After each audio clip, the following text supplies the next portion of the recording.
Just to pick up for a moment where we left off last week, we looked at several places in the writings of Rambam, of Maimonides, in which he addressed the subject of the rationales for mitzvot. Some of it was in the Guide to the Perplexed, and others, significantly, were in the Mishneh Torah.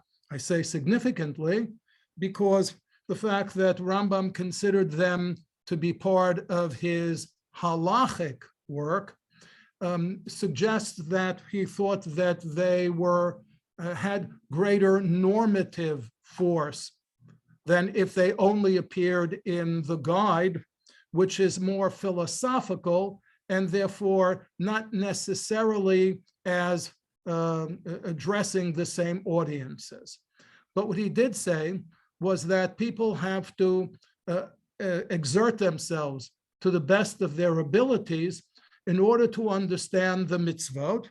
However, he pointed out that if they don't find the rationale for a particular mitzvah to be persuasive, they have to accept it nevertheless, because to assume somehow that they can outthink or outsmart God, meaning that God said we should do something and there's an implicit suggestion that it's rational, and yet they say, I don't find the rationale persuasive, is a bit of hubris.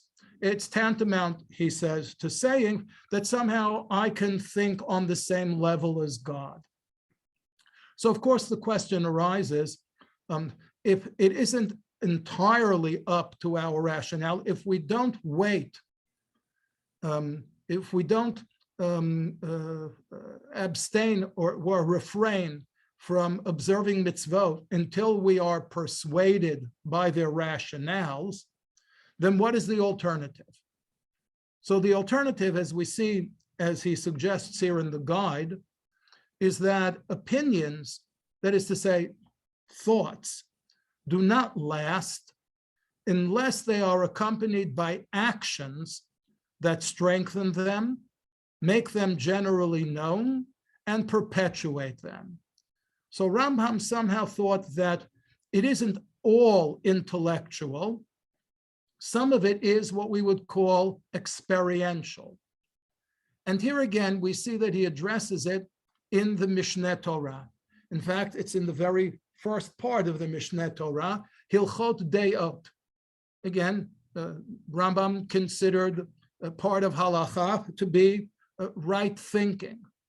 And here he says, Ketzad yargil adam atzmo b'deot elu ad sheyikavuvo. How shall a person habituate himself to ideas, to thoughts, until they are fixed in him? His answer is, Ya'aseh, he should do it, V'yeshneh, and he should do it a second time, V'yeshalesh, and he should do it even a third time, B'ma'asim she'oseh al pi hadeot ha'emtzayiyot, that those deeds that are determined by the famous golden mean should be practiced. People should practice them, they should repeat them, they should repeat them yet a third time. V'yachzor bahem tamid, and indeed they should repeat them as often as necessary. Ad sheyihiyu ma'asehem kalim alav, until the actions themselves become easy. V'lo yihiyeh vahem torach alav, until one can observe them or perform them without any effort. And then he says, Yikavu hadeot b'nafsho, that will enable these ideas, these attitudes, to be embedded, as it were, in his soul. So the key to all of this, as you see in the underlined text, is what Rambam calls hergel, habit. And indeed, the subject of habit is one that Rambam thought very highly of. If you just take a moment to look at the text in front of you, it's from Rambam's commentary on the Mishnah. And if you're not making any sense of it, it's okay, because it's actually in Judeo-Arabic. It's just a reminder that many of Rambam's works were not written in Hebrew. In fact, the Mishneh Torah and some of his letters are indeed the only things that he wrote in Hebrew. Most of what Rambam wrote, including the Guide to the Perplexed, and including his commentary on the Mishnah, and including the major parts of his correspondence, were written in Arabic in Hebrew characters. Here is the translation of it. He is explaining a Mishnah that uses the word chinuch in it. The word chinuch in modern Hebrew means education, but in medieval Hebrew it meant something else. And Rambam says that the meaning of chinuch is a particular form of education, and that is education by means of habit formation, habituation. And he says that the word chinuch is used in these matters, that is to say, where it appears in the Mishnah, to refer metaphorically to the beginning of a process, as though a utensil were being accustomed to a particular task. Right? What he has in mind is the phrase, a biblical phrase, either Chanukat HaMizbeach, the initiation or inauguration of the altar in the Mishkan, or Chanukat HaBayit, the initiation or the inauguration of the temple of the Beit HaMikdash. So he points out that in both of these places, as well as in other cases, the verbal root chet nun chaf means it indicates the beginning of a process. The first time that the Mizbeach was used, the first time that the temple was open for business, so to speak, it was being accustomed to a particular task. And therefore, he says, when the same term is used to apply to human beings, right, then it's used as a metaphor by way of comparison to a person who is first learning a particular science or acquiring a particular virtue. And how does the person learn this science? How does the person acquire that virtue? Through repetition. He repeats it until he masters it. Now, the interesting thing is that the identical definition of chinuch was given a century earlier by Rashi in his Torah commentary. In the beginning of Bereshit, it describes how Abraham went to battle against a quartet of Mesopotamian kings in order to secure the release of his nephew Lot, who had been taken captive.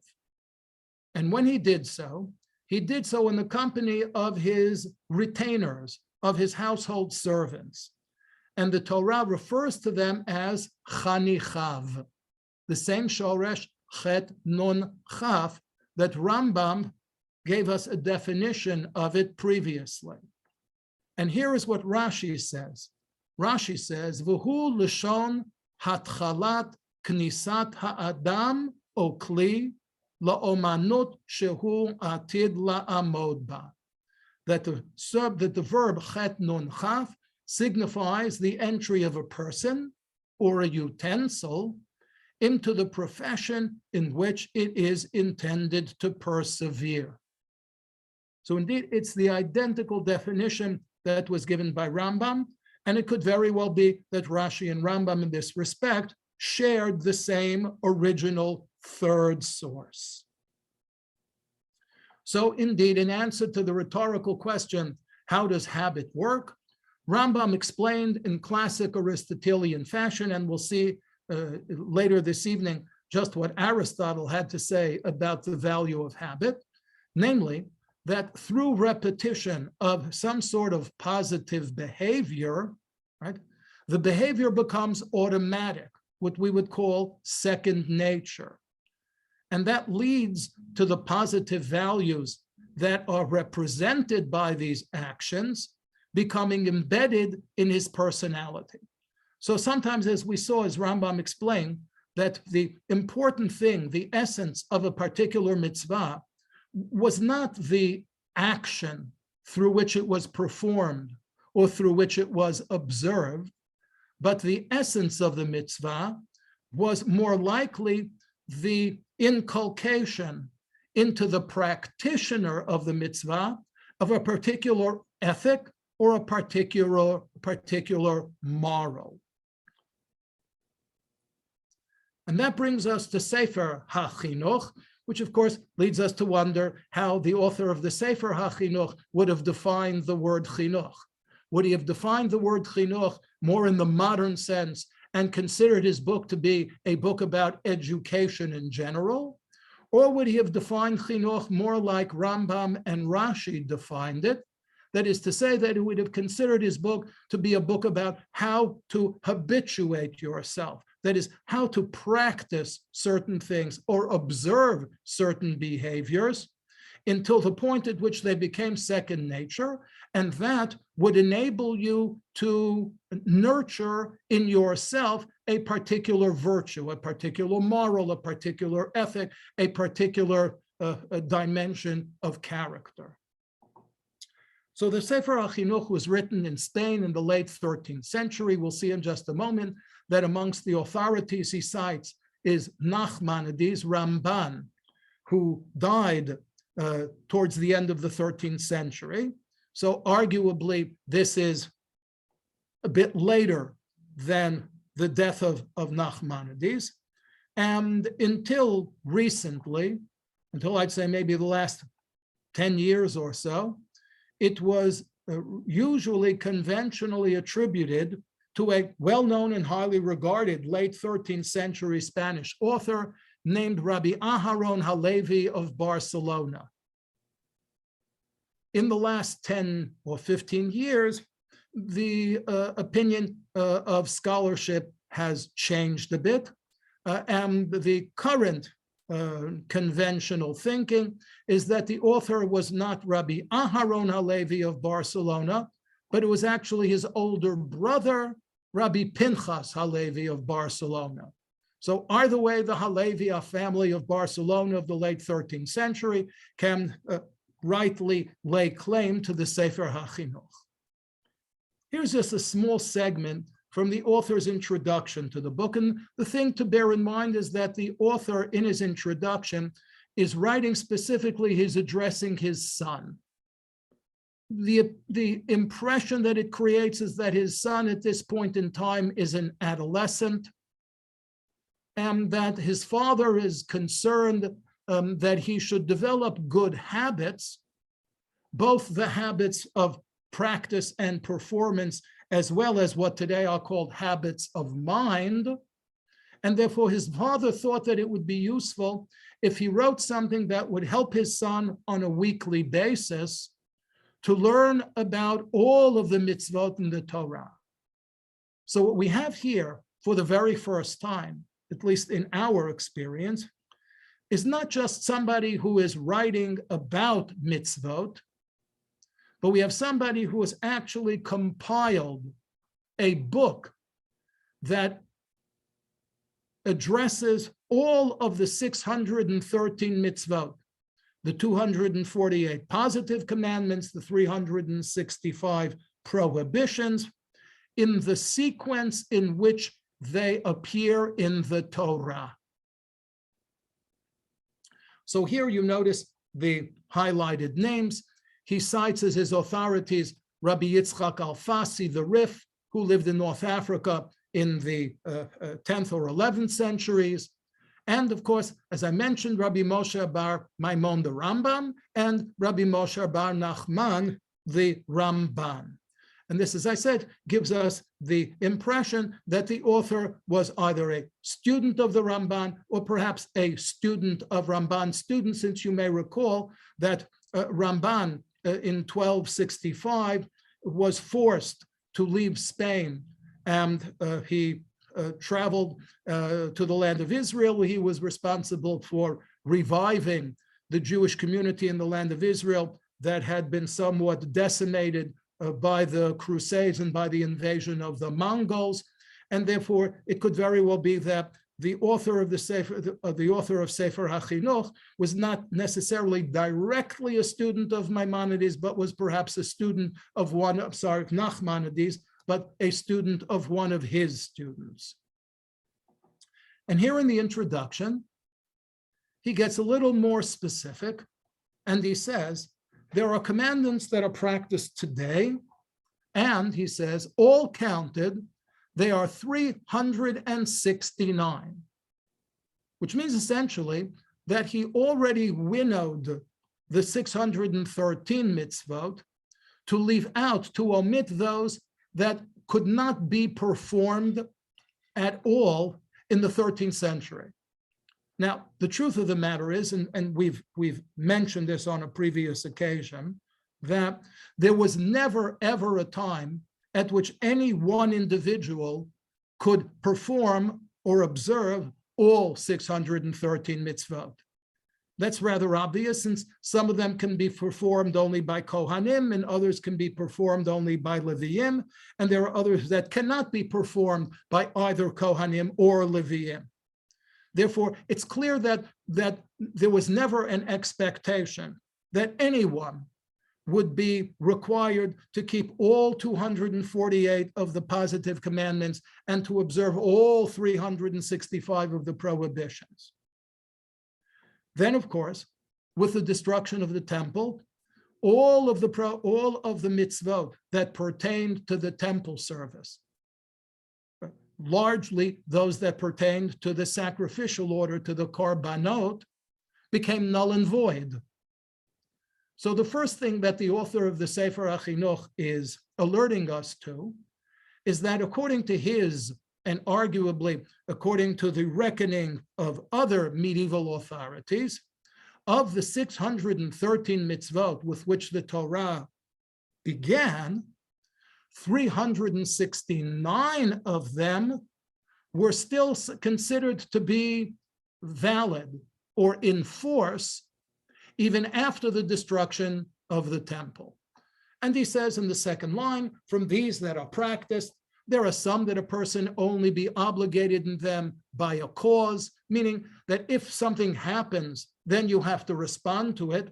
But if it never happens, then there's no response. For example, the famous mitzvah of dismissing a mother bird before taking the chicks, right? The Torah says, Ki yikare kan sipor lefanecha. It's one of the mitzvot that we looked at, right? If you should encounter a bird's nest. So if you encounter the bird's nest, then it becomes incumbent upon you to dismiss the mother before taking the chicks. If you don't encounter a bird's nest, or if you encounter a bird's nest and the mother isn't present, right? Then of course, different conditions, the cause is absent, and therefore the result is absent as well. In the third line, sometimes the cause will never come to a person all of his days, such that it will come out that he never does that commandment. For example, he says, such as the commandment of giving the wage to a wage worker on its day. Right? Torah says that if you hire somebody by the hour, you have to pay him on a daily basis. So too, he says, from the negative commandments, there are some of them that a person not be obligated without his will and through the cause of his deeds. And with his avoiding that deed, there will not be any sin to him and nothing will be lacking for him. However, he says, if we want to narrow the 369 mitzvot even further down and know how many of them are such that we can all expect to have the occasion, the opportunity, or even the obligation to perform them or to observe them, he says, the commandments that every man of Israel is commanded without his creating a cause for it in the world, meaning that it's incumbent upon you and it will devolve upon you in any case. He says all counted 270. And he has a mnemonic for it. The mnemonic is a verse in the book of Shir HaShirim, in which the verse says, Ani yeshena, I am asleep, but libi er, my heart is yet awake. The numerical equivalent of the letters ayin, 70, and resh, 200, is 248. 270. Of these 270 mitzvot, he tells us 48 are positive commandments and 222 are negative commandments. Here, in the next series of slides is the full text of the first mitzvah in the Sefer Hachinoh. As I mentioned at the outset, the Sefer Hachinoh arranges the mitzvot in the order in which they appear in the Torah, and therefore he tells us in the very first line, Breshit, by which he means not the book of Breshit, but the parasha, the sidra of Breshit, Yesh ba mitzvat aseh achat. It contains a single mitzvah. It's a positive commandment, and as you see at the line above it, the mitzvah is the one that is known rabbinically as mitzvat pirya v'riviyah. Pirya, like the word pri, meaning fruit, to be fruitful. Riviyah, like the word rov or harbe, right? To be to multiply, be fruitful and multiply. In other words, as it says in the English, the commandment of procreation. So the first paragraph in the mitzvah introduces the mitzvah itself, and it cites the Torah verse from which the mitzvah is derived. And in this case, the verse is Vayevarech otam Elohim, that God blessed Adam and his wife. Vayomer lahem Elohim, and God said to the two of them, Pru urevu umil'u et haaretz. So that God commanded first Adam and Eve, and ultimately all of us are commanded to be fruitful and multiply.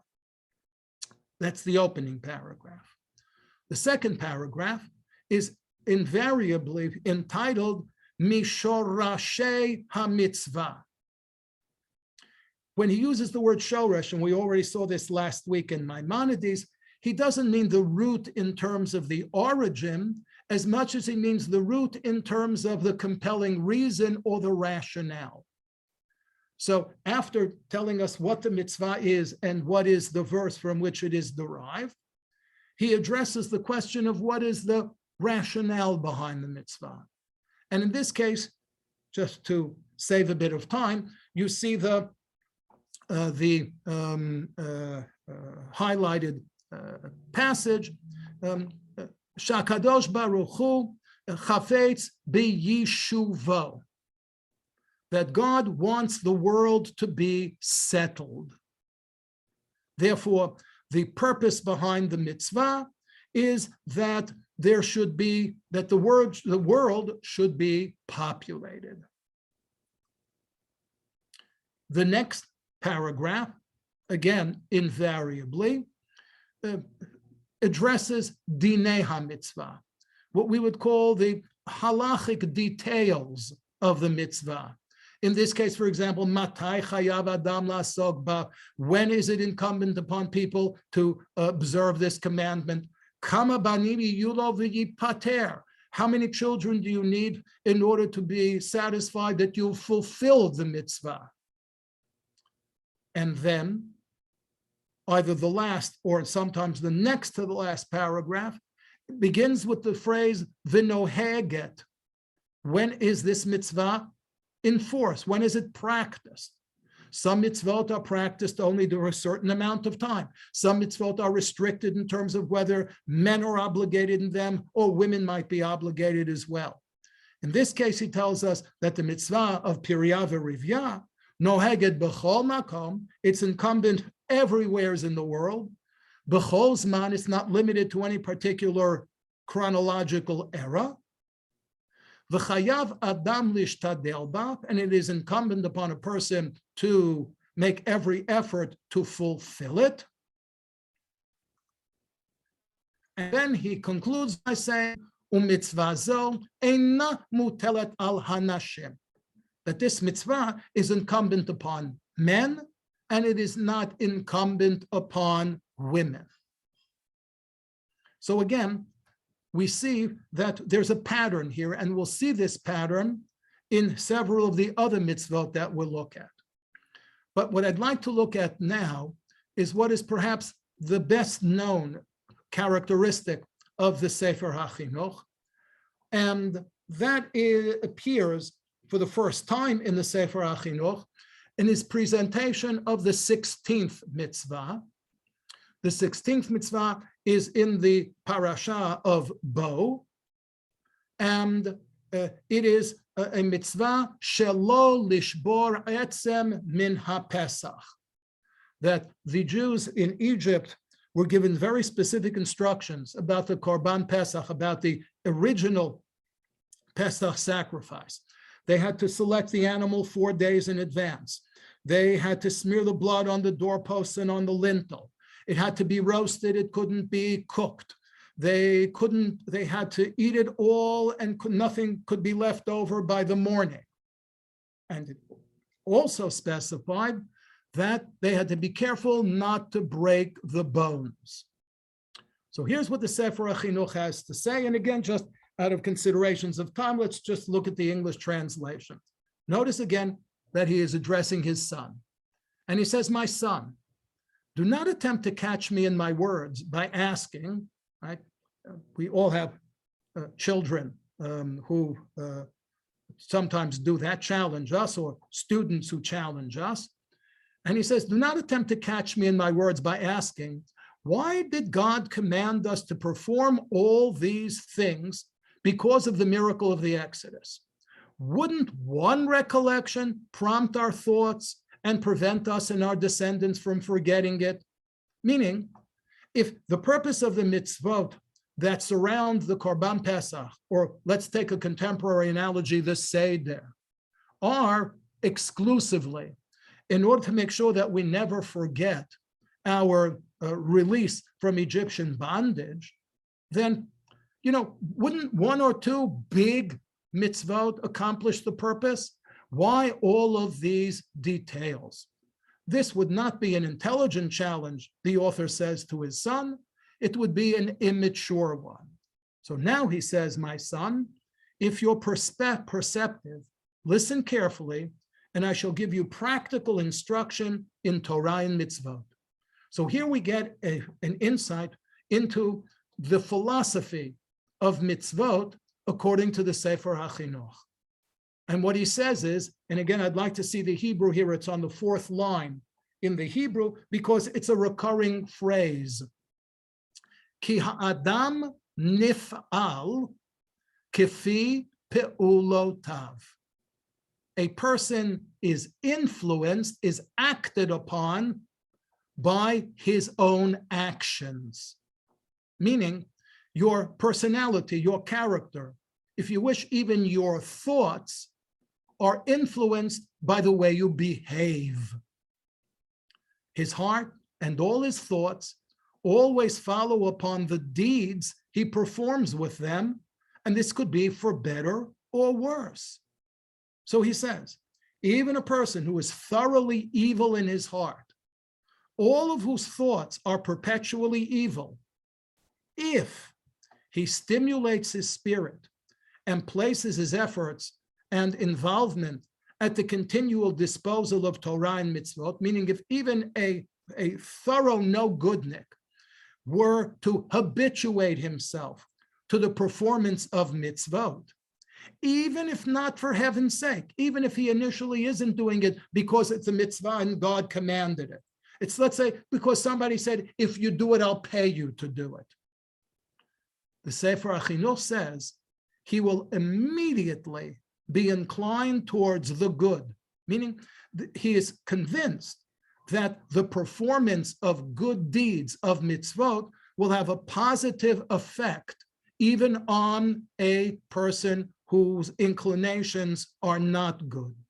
And by the deeds he performs, he will slay the evil intent. And again, he concludes with yet another recurring phrase, Acharei hapeulot nimshachim halevavot. Hearts, we've already made the observation that when the Tanakh and the Mishnah and Talmud, and for that matter, even the medievals, use the word lev, they don't mean emotions. Rather, they mean thoughts. So, acharei hapeulot nimshachim halevavot means that thoughts are drawn after, they are influenced by actions.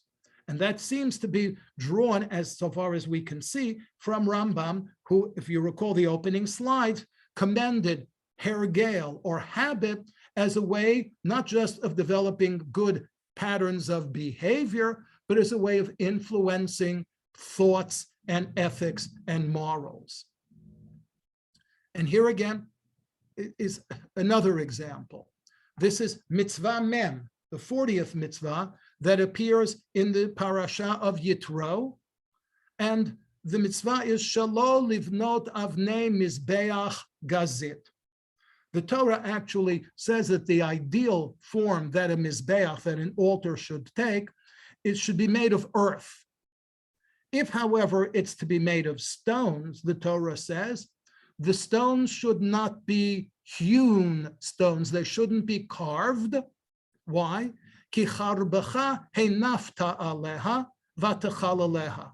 Because if you use a metal instrument whose association ordinarily is with implements of war, then somehow it's not seemly that the Mizbeach, which is the place on which sacrifices are offered, and the purpose for which sacrifices are offered is to achieve atonement for sins, it's just simply unseemly that the stones of the Mizbeach should have been carved by implements that are associated with war.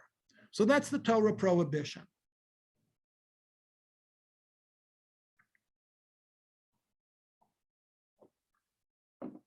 Says the Sefer Hachinoh, looking at the second paragraph, which you recall is Mishor Shei Mitzvah Zo. What is the root or what is the rationale behind this commandment?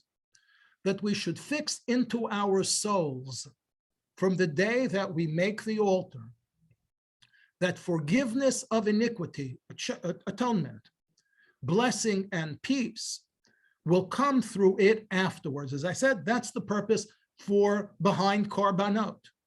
Hence, to remember this thing, we were commanded not to do anything upon the Mizbeach with tools that are fit for destruction. And that is those that are made from iron that cuts and is constantly ready to spill blood. What does refraining from hewing stones with metal implements, how does that make me a better person? The answer is, he tells us again, is ki ha'adam nif'al kefi pe'ulotav, that man is acted upon according to his own actions, umachshivotav holechot le'olam acharei ma'asav, and his thoughts are always the consequence of his deeds. Therefore, he says, it is fitting for us to do things that are only symbolic, because the reiteration, the repetition of these symbolic acts is bound to leave an impression on our thoughts, on our behavior, on our character. Likewise here, in Mitzvah 99, Tzaditet, from the Sidra of Tetzaveh, Mitzvat Levishat Bigdei Kohanim, which is a mitzvah that establishes the principle for us that there are certain special garments, uniforms, that are to be worn for the Kohanim. And it is derivative of the verse that says, Va'asu Bigdei Kodesh le'Aaron achicha ulevanav, that Moses was commanded to see to the manufacture of uniforms for the Kohanim. Why do the Kohanim have to wear uniforms? Mishorshei ha-mitzvah, again, what is the root or the rationale behind this commandment? Once again, ha-yesod ha-kavu alanu, what he has already determined to be an important principle, namely, ki ha'adam nif'al lefi pe'ulotav v'achareihem machshivotav v'kavanotav, that a person is impacted by his own actions, and his thoughts and his intentions are thereby influenced by his behavior. Therefore, he continues and he says that the Kohen, as the agent for our atonement, must attach all of his thoughts and intentions to the divine service. Therefore, it is fit that when he performs the divine service, when he brings the korbanot, He should be wearing special clothes for it, so that when he stares at any place of his body, he will immediately remember before whom he is serving. And in case we still think, but it's still odd, what purpose does a uniform serve? He actually reminds us that to an extent, there are certain items of apparel that we all wear as uniforms one way or another. The example he gives here is tefillin or tzitzit, or it could be simply dressing in a modest fashion, in a proper fashion. All of these things, he says, are acts that we perform, and that when we do them habitually, they have an impact on our thinking. Yet another example of it, and I'm going to skip it because it's just, again, I think just a little too much repetition, and I'll go to something else. The idea of habit formation is, we saw it in Rambam, okay? We see it in the Sefer Hachinoh, and it's curious that it's not uniquely Jewish.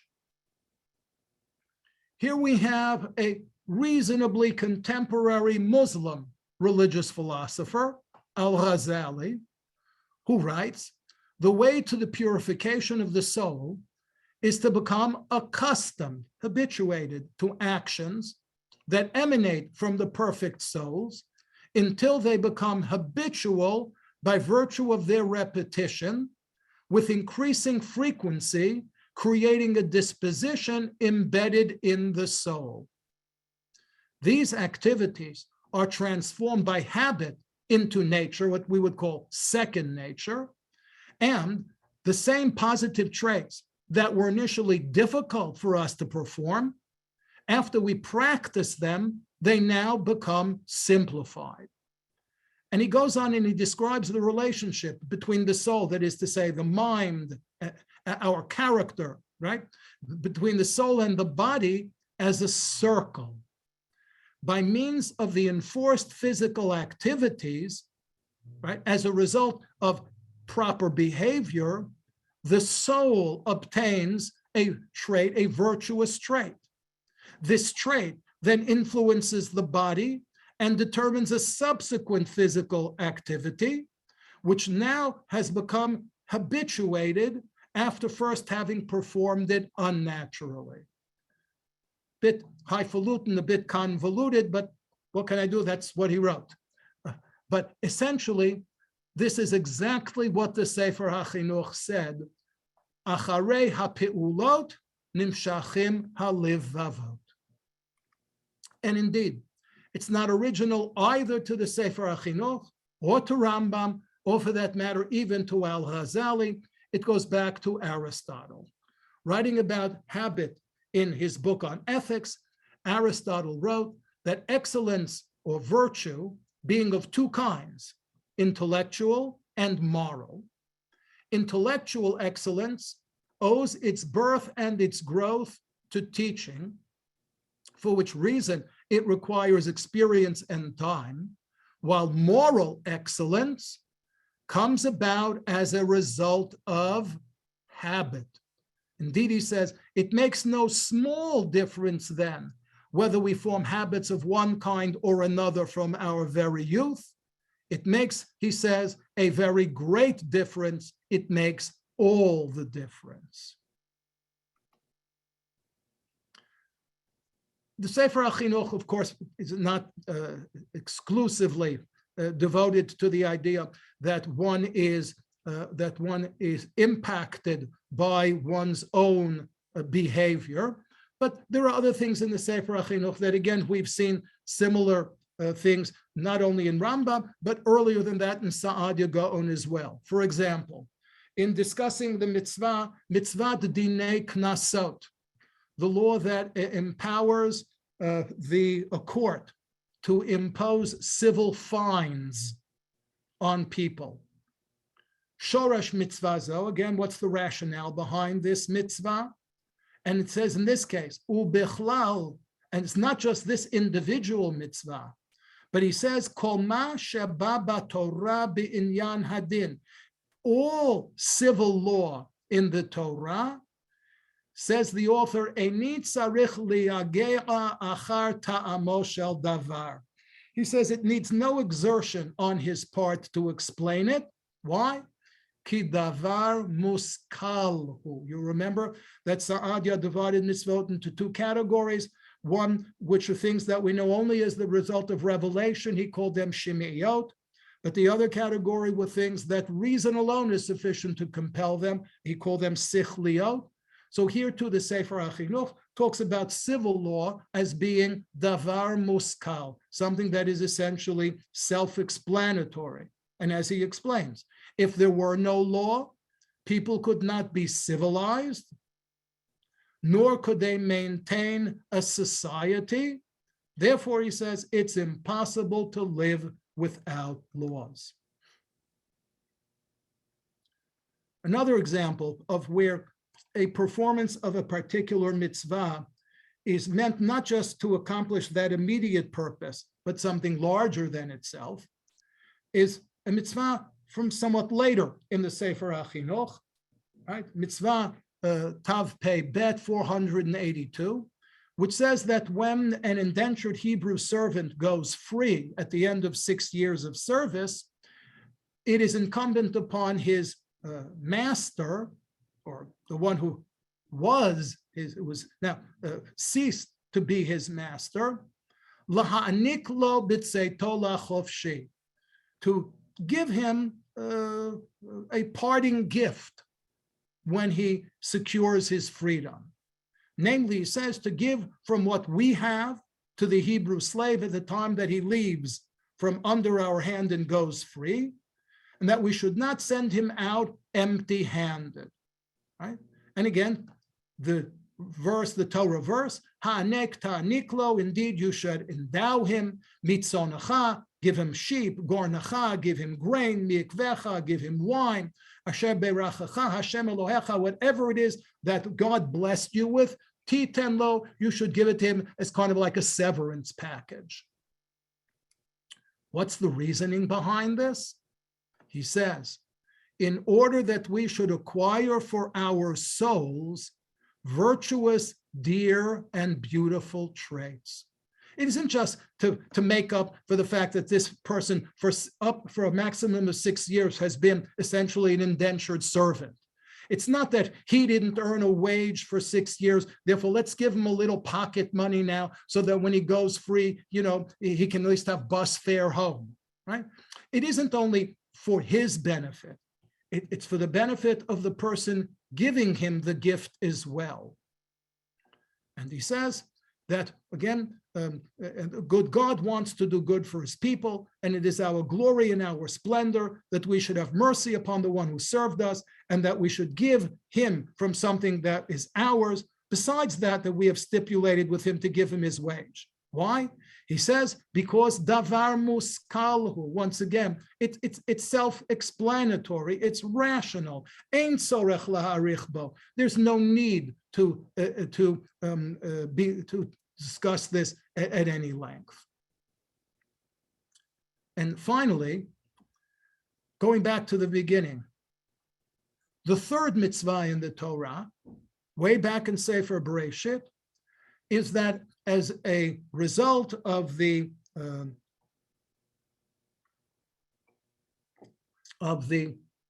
dislocation of Yaakov, of the patriarch Jacob's thigh by the person or angel with whom he wrestled, the Torah says, Al kain lo yochalu v'nei Yisrael et gid hanasheh, that the descendants of Yaakov Avinu took it upon themselves not to eat the sciatic nerve. Okay, so again, he cites the Torah verse that I just quoted, okay, but then he adds something and he says, the fourth line of the English translation, this phrase, Al kain lo yochlu, therefore they shall not eat, is not to be taken as part of the story he says, it's not just that because this happened to our forefather, we, his descendants, refrain from eating the sciatic nerve. Which makes a lot of sense, stop to think about it, because the sciatic nerve was not dislocated in an animal, it was dislocated in a human being. So to say that because a human being's sciatic nerve was dislocated, we shouldn't eat the sciatic nerve, it doesn't really, match. Rather, he says, Azharot Hashem yitbarech shelo yochluhu. God, almost independently, not that there's no connection between the prohibition and the story, but it's not that the prohibition is a derivative of the story. Rather, as a consequence of the story, God prohibited the consumption of the sciatic nerve. Why? And look at this. It's a rather remarkable explanation. He says, the rationale behind this commandment is to serve as a hint to Israel that though they will suffer many troubles in the exile by the hand of the nations and by the hand of Esav, right? Because according to the rabbinic interpretation, the angel with whom Jacob wrestled was the representative of Esav, and the biblical Esav was transformed in Talmudic and Midrashic literature into the prototype of Christianity. Okay, therefore, Jacob being injured by the angel of Esav is the equivalent to Christians causing Jews, persecuting Jews. Okay, so again, though Israel will suffer, they should trust that they will not perish, but rather that their descendants will stand firm forever, and their Redeemer will come and redeem them from their oppressor.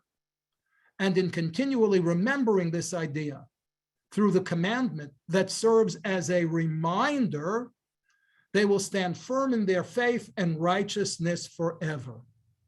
And this hint stems from the fact that an angel who fought with our father Yaakov, who according to tradition, as I mentioned, was the guardian angel of Esav, wished to eliminate Yaakov from the world, but he could not get the better of him. Net, he was able to anguish a sense of harm him in injuring his thigh. Likewise, Esav's descendants, and again, that's the prototype of Christianity, right? Causes pain to the descendants of Yaakov. But in the end, he maintains the latter, Yaakov will be saved from them. As we find with respect to our forefather, and he goes back to the verse which concludes the episode of the wrestling match. It says there, Vayizrach lo hashemesh, that the sun shone for Yaakov, and sunshine is not just an image of redemption, an image of freedom, but it's also as it were, a metaphor for a release from pain and suffering. So here, this is actually neither the psychological explanation of a person is influenced by his actions. It isn't the idea that it's completely rational and that it's necessary for the preservation of society, but it's somewhat more, I don't know to call it really Kabbalistic. There are clear Kabbalistic inclinations here, and that's not at all strange given that the Kabbalah, Jewish mysticism, actually originated in Spain in the end of the 13th century. So this is part of the milieu in which the author of the Sefer Hachinoh is living. Then, of course, as we saw, he goes into the details, and I really have no interest in the details of who is obligated in the prohibition against eating the sciatic nerve, et cetera, but that is just the format that he observes. Okay, a word about next week's concluding class before I look at the chat. Next week, we're going to take a step back, as it were, to Sa'adya Gaon. Sa'adya Gaon wrote a Sefer HaMitzvot. He wrote a book in which he describes the positive commandments, the prohibitions, okay? But he also was a payatan. That is to say, he wrote liturgical poetry. And one of his piyutim is in a genre that is known as Azharot. Lahazhir, Azhara, even in modern Hebrew, it means a warning, okay? But the term Azharot, as the title of a genre of liturgical poetry, means specific warnings, warnings in the sense the 365 prohibitions and the 248 positive commandments. So a piyut that belongs to the genre of Azharot is one that addresses the subject of mitzvot. And there were several paitanim in the Middle Ages who wrote Azharot. I think I even mentioned previously, the one that is the liturgical favorite of largely non-Ashkenazi Jews today, are the Azharot of Rabbi Shmuel ibn Gabirol. Okay, but what we're going to look at are the Azharot of Sa'adya. The key to understanding the Azharot of Sa'adya is that in this liturgical poem, Sa'adya divides all of the 613 mitzvot of the Torah into 10 groups. That should give it away, right? What are there 10 of? Asara miyodea, asara niyodea, asara dibraya, right? The 10 commandments. Basically, Sa'adya Gaon, not the first to do so, we saw that Philo already mentioned this. Sa'adya Gaon maintained that the so-called 10 commandments are not 10 narrow, specific do's or don'ts, but rather they are kind of like categories, and that all of the 613 mitzvot of the Torah can be fit into one or another of those categories. So what we're going to do next week largely is an exercise in Tamei HaMitzvot. We're going to look at not the 10 mitzvot that are in the Aseret HaDibrot. We'll look at some of the 603 mitzvot that aren't in the Aseret HaDibrot, and we're going to speculate on to which of the categories represented by the Aseret HaDibrot do these mitzvot belong. For example, there's clearly a mitzvah to keep Shabbat, right? There is in the 10 commandments, right? One of the commandments is to keep Shabbat. There is nothing in the 10 commandments addresses Pesach, Shavuot, Sukkot, Rosh Hashanah, Yom HaKippurim. So the question is, where, not just, we know where Sa'adya Gaon placed those mitzvot, but before we see what Sa'adya Gaon is, we're going to speculate on our own, okay? You might say, well, it's obvious. Pesach and Shavuot and Rosh Hashanah, just like Shabbat. Therefore, they must belong to that category. Okay, we'll see. But let me give you something that's not so clear. How about kashrut? None of the 10 commandments addresses kashrut. So, if you had to place kashrut as a kind of like a sub-heading under one of the 10 commandments, which one would you put it under? Now, of course, there could be as many answers as we can come up with rationales for the mitzvot of kashrut.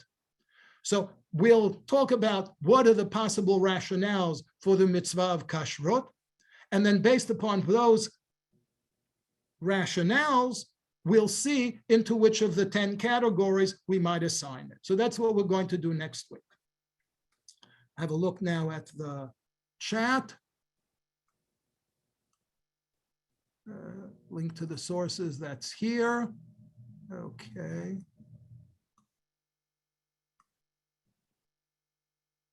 I'm sorry, 20 kids, 30, students, okay, sorry. How does Hadam Nif'al Kefi Ma'asav relate to the statement Sof Ma'aseh B'Machashavat Chila? It doesn't. That's just somebody else's. They're not mutually exclusive of each other. One is saying that you can improve yourself by acting in a proper fashion, because your behavior will make those activities more second nature, and therefore they will become embedded in your soul. And the next time you do them, it'll be easier for you to do and more meaningful for you to do it. And the other just simply says that it's probably best to have a plan before you go ahead and do something. So I don't think that they're not at all contradictory. There is also a challenge to the statement of the definition of Hergel, because אל תעשה תפילתך הרגל, או אל תעשה את המצווה כהרגל. You have to be in the presence of doing it and not as a habit. I don't.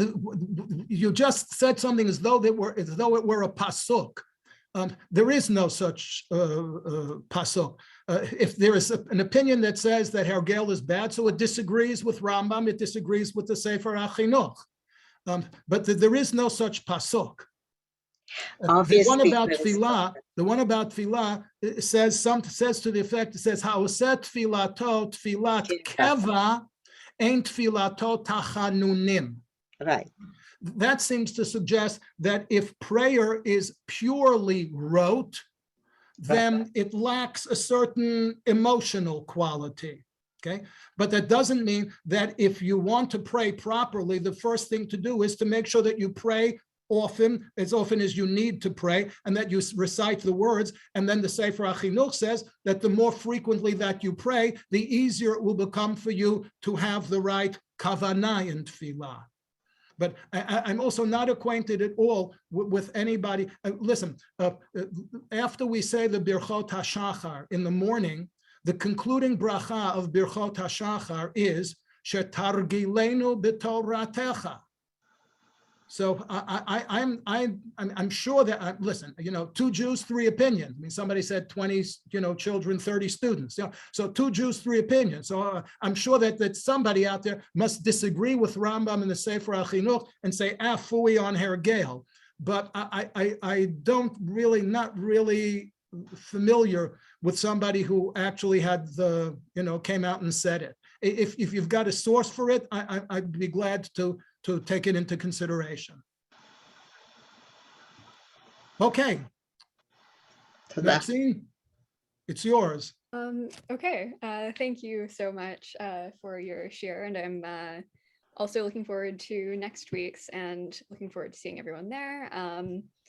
I'm guessing there's going to be some Rav Hirsch, or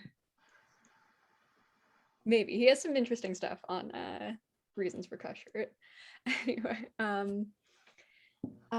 yeah, so I guess tomorrow we have the Parsha share as usual, and also kind of relating to what we'll be looking at next week. Dr. Benny Gesundheit is going to be teaching tomorrow at, I can't remember if that's 11 or 1. Sorry. Well, tomorrow, Dr. Gesundheit is going to be teaching on the differences between the Azharot HaDibrot in Shemot and Devarim. Then Friday, of course, Rabbi Kalman is teaching his shiur on tefillah. And so I'm looking forward to seeing you either tomorrow, Friday, or next week. Thank you so much. Have a good night. Bye-bye. Bye. Thank you. Have a good night. Thank you. Good night.